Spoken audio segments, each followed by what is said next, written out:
How can your organization attract LGBTQ patrons?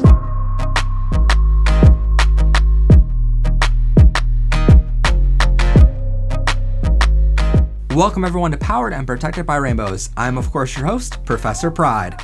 Today on the show we're discussing ways to attract LGBTQ customers. Before we jump into it, first off, don't forget to like this video, comment down below your LGBTQ friendly thoughts, hit that rainbow subscribe button so you don't miss out on new episodes of the show, and share this video with others. Also, don't forget to check the links below to get more info on how your organization can sponsor upcoming PBR episodes. Anyway, let's jump into our episode. For a few years now, there's been a debate whether large companies like Walmart should be allowed to have floats and booths at major Pride events. In fact, corporate sponsorships at Pride events was something we discussed at length in Season 2.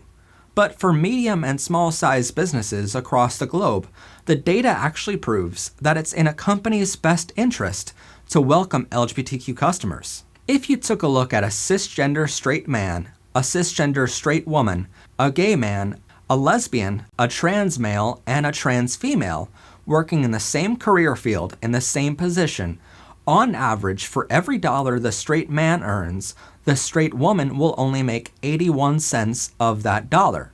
Worse yet, the lesbian will earn just 79 cents of that dollar. And for every dollar the straight male earns, the homosexual man will earn just 98 cents of that dollar.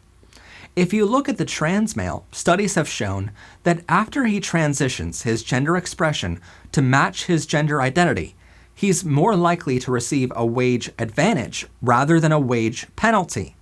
But if you look at the trans woman, the same studies have shown that her average earnings fell by nearly 33% after she transitioned. Looking at these financials, you might assume that the straight man and woman are more likely to buy from your organization compared to LGBTQ people are. But you'd be dead wrong. We might make far less on average in earnings, but that doesn't stop us from severely outspending non-LGBTQ households.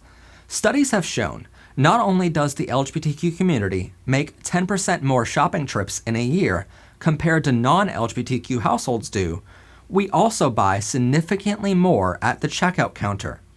In fact, we spend 35% more online compared to non-LGBTQ households do. If you just look at some of the smallest examples of online retail industries, LGBTQ people spend 122% more on snacks compared to non-LGBTQ households, 73% more on household cleaners, and 69% more on coffee, just to name a few. And it's a very similar story for brick and mortar stores as well.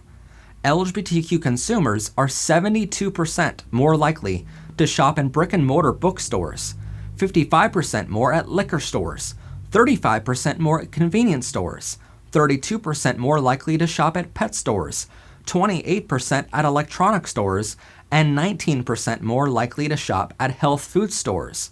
Of course, this data does not apply to every type of business. For example, LGBTQ people are 40% less likely to buy from a children's toy store or stores on a military campus or others, compared to non-LGBTQ households are.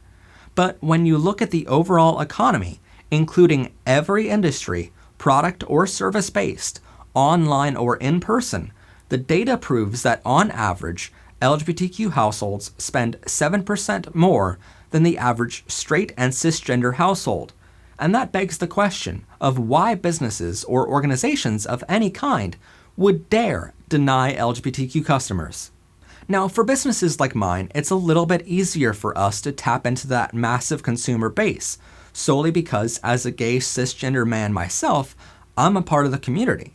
Not to mention the fact that years ago when I started the company, we did audio, lighting, photo, and video for theater events. And I don't like the stereotypes either, but theater is basically almost all LGBTQ people. So my customers never really thought twice about the idea of hiring a gay man to work for them. But the truth is that you don't need to run a TV show like this one or be LGBTQ at all to gain the trust in the community and earn business as a result of that trust. So how do you gain the community's trust? First, if you have a car salesman attitude, you should leave that at home. That sales pitch might work on straight people, but it won't work on LGBTQ consumers. When you look at the psychographics of our community, we don't want that sales pitch, and we see right through it. We don't want a salesman to keep saying, Sunday, Sunday, Sunday, buy now. We'd much rather take our time with a purchase, and that way, we feel better about the purchase we made. And that helps you just as much, because the better we feel walking away from your checkout counter, the more likely we are to recommend you to our friends. Second, if your business is used to showing support for a holiday in hopes of gaining business, you might be able to get away with that for some holidays, but it won't work on LGBTQ consumers. For example, you might gain some business by slapping an American flag outside your business for Veterans Day in order to show potential customers how proud you are of the servicemen and women. But slapping a rainbow flag on your storefront on June 1st won't get you the same result. By all means, adding an ally or a rainbow LGBTQ flag is an amazing thing you should definitely do. But if you only have that flag up during June's LGBTQ Pride Month, our community will see right through that. The biggest thing to keep in mind is that you cannot just support our community when it's convenient for you. So the more support you give our community year-round, the more business we can give you year-round. We don't just buy groceries or clothes or anything else during June. We buy all of those things all year-round, and you have to understand that. So consider subscribing to local LGBTQ clubs and groups near you, and donating if you can. During Pride Month in June, show that you're not just trying to make money off of selling Pride merchandise. If your business wants to sell rainbow items during Pride Month, put up a sign in your store to tell people that a portion of the proceeds from that shelf of items will go towards local LGBTQ charities. You can show your support for these local organizations in other ways too. For example, you can share their events, causes, and petitions on your social media, and use your platform for good. If they have a petition, tell your audience that you just signed it, and encourage them to do the same. If your local LGBTQ group has a major Pride event coming up, encourage your followers to attend and encourage everyone to show their support for our community. But if at all possible, you should be there in person too. Most events have ways for businesses to have a booth area, so take a fold-up table and talk to people, hand out samples, and even sell some stuff if you want. Even if they don't have a booth area available, go in person and show your face at these events. Show your support for our community. If it's a smaller Pride event, and perhaps you own a video or a photo business like I do, contact the organizers and offer to take photos or video of the event for free. Our community considers other LGBTQ people to be our second family, if not our first family. And so, if you walk around taking our photos, we would love to share those photos afterwards. And for that reason, hand out business cards, not so you can sell your services, but so people can find the photos in the coming day or two, so they can share them. The business will come, but again, you cannot act like a car salesman here and just try to sell, because that won't work on us. Post the photos or video on social media, tagging the event in your photos. Ask the event organizers to share your post too, and by all means, add your watermark to the bottom corner of the photos. I know some might look at this as working for free in the hopes of getting exposure, but when it comes to our community, there is a huge difference between exposure and showing support. And I know some people are going to point out the fact that here at my company, we literally take a broadcast truck with a full production crew, and we live stream the entire Pride event. But we have an audience which appreciates that. And we're lucky enough to have multiple TV shows here at my company's TV network, which promote the normalcy of being LGBTQ. So we have the need and the budget to do that. But you don't need a full broadcast to show your support and gain business as a result. If your local LGBTQ clubs or groups are holding a fundraiser, maybe contact the organizers and see if you can purchase a few tickets so you can give them away to a few lucky customers. Most importantly, ask your followers to join you in supporting that fundraiser, because you'll be the first in line at the bake sale or whatever it is. But you cannot just support us. You have to show your support for the causes we believe in most. So try using your platform to help the causes we believe in. We deeply care about things like the Equality Act, conversion therapy bans, LGBTQ education being mandatory in all schools, HIV treatment, mental health care, acceptance of LGBTQ elderly in care homes, and many more. But possibly, the thing we care about the most is discrimination. So if you happen to see a local story of a gay or trans couple being discriminated against by one of your competitors, share that story on your social media. In your social media post, apologize to the people who were discriminated against and tell them that it should have never happened. Offer them a small discount if they come to your business instead, because even though you weren't their first choice, in your opinion, no one in your industry should have treated them so poorly. And sure, if they come to you, you're going to have to honor that 10% discount, but it's far less expensive than a normal 20% commission for a sale, and it's gaining your trust in the community, which will undoubtedly get you far more than that 10% ever would have. Another thing to keep in mind is that if you want business from any of us, you have to support all of us. If you don't believe being trans or non-binary are valid genders, guess who's not getting any gay customers anytime soon? If you don't mind people being gay, but you don't believe in gay marriage, you and your business are going to be left in 2015. And if you're confused about sexual orientation, gender identity and expression, or the spectrum of sexualities or genders, I suggest you watch our episode explaining those in detail. The next thing you should understand is that our community does its research on you, your organization, and pretty much anyone involved with you, long before they ever contact you, let alone purchase. We've spent years of our lives hiding in a closet, and even some of those who are out of the closet now spend about 10% of their time hiding the fact that they are LGBTQ. So the last thing we want is to hire someone or do business with someone who discriminates against us. This is especially true for weddings and other events, where we don't want anyone there who doesn't support our love or our gender. And for these reasons, you cannot just fake being LGBTQ friendly. You have to sincerely mean it.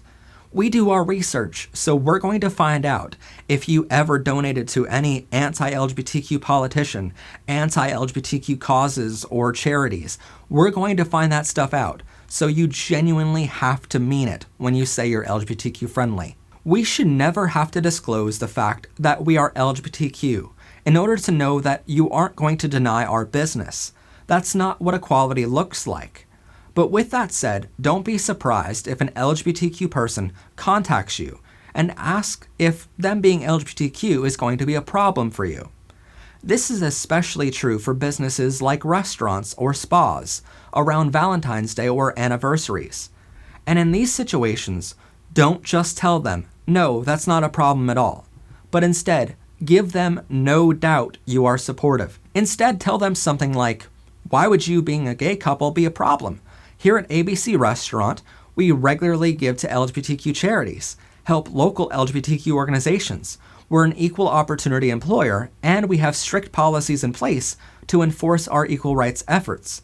So if at any time during your dining experience with us, you have a problem with one of our staff or another customer of ours discriminating against you for being on a date, here is my personal cell phone number, so you can contact me immediately, and I will personally see to it that the situation is handled. Next, if a man is calling your restaurant to make reservations, don't ever just assume he's going to be joined by a wife or a girlfriend. If you have to address them in your conversation, choose words which are gender neutral, and ask if their partner or significant other will be joining them, instead of gender-specific definitions, such as girlfriend or wife. A great example of this was years ago, when we needed help for a project, and my company had a few companies in mind to do the job. I met with many of those companies, but one of them invited me to dinner with my significant other in order to discuss things. all of the companies were pretty close in price and quality, but because only one of them used the term significant other rather than supposing because I'm a man that I would somehow be straight, only one of them got my business, and we still do business with them and recommend them to this day. Depending on the industry your business is in, you might assume there is only so much business you can get from LGBTQ people. For example, if you're a photographer, you might assume that you might only get a few gay weddings from time to time, but that would be thinking small, when you should instead be thinking big picture here. LGBTQ people hold plenty of events throughout the year, and as we've proven, they're willing to spend far more than non-LGBTQ consumers. But just because LGBTQ people are willing to spend more doesn't mean you should charge them any more than you would a straight or cisgender person. If there is one thing I've learned after 18 years owning a business, it's that word of mouth can be your best marketing tool, or it can be the key to your foreclosure. Word travels fast, and if customers find out that you're charging LGBTQ customers more, you won't just lose the LGBTQ customers. You'll lose the 80% of non-LGBTQ consumers, which are proud allies of our community too. Finally, you should understand that our community doesn't mind you marketing yourself. If you're a business owner and you show up to a Pride event, we know that you likely want some business from us. But if you slap a rainbow on your website just for a limited time, it will get you nowhere. If you advertise to our community with graphics saying 25% off just for Pride Month, we're not going to care, much less buy from you.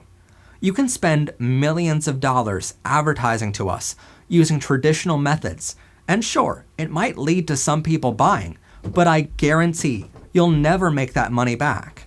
If you instead show your support for our community year-round, utilize LGBTQ inclusive phrasing, show up to events, donate to causes, support LGBTQ fundraisers, have strict policies in place for employees to follow, and kill us with kindness, you'll gain our trust and therefore our business. And if you're confused on how to show your support for the community, either comment below specific questions or reach out to your local LGBTQ organizations and ask them for local advice. Marketing to the LGBTQ community costs around 90 to 95% less than any other traditional marketing avenue. Yet, we shop far more often and spend far more at checkout. Simply put, the business will come, but the support has to be there first. Anyway, that's all for our episode today. Thank you so much for watching. If your organization found value in this episode and you want to show your support for the community while gaining access to our thousands of viewers, please consider sponsoring an episode of ours using the link in the description of this video. Don't forget to like this video, comment down below your LGBTQ friendly thoughts, hit that rainbow subscribe button so you don't miss out on new episodes of the show, and share this video with others. As always, I'm your host, Matt Haslam. This has been PBR. Have a gay day, everyone, and bye for now. Watch Powered by Rainbows Season 3, only on MHP TV.